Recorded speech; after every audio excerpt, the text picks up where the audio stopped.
আমার বুকে মাথা রেখে বলতো মনের কথা, ভাগ করিয়া নিতাম দুজন দুঃখ কষ্ট ব্যথা।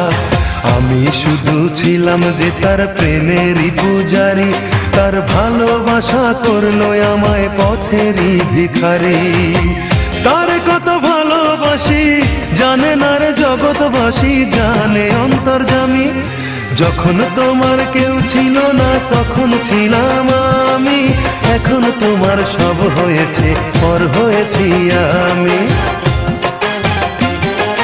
যখন তোমার কেউ ছিল না তখন ছিলাম আমি, এখন তোমার সব হয়েছে পর হয়েছি আমি।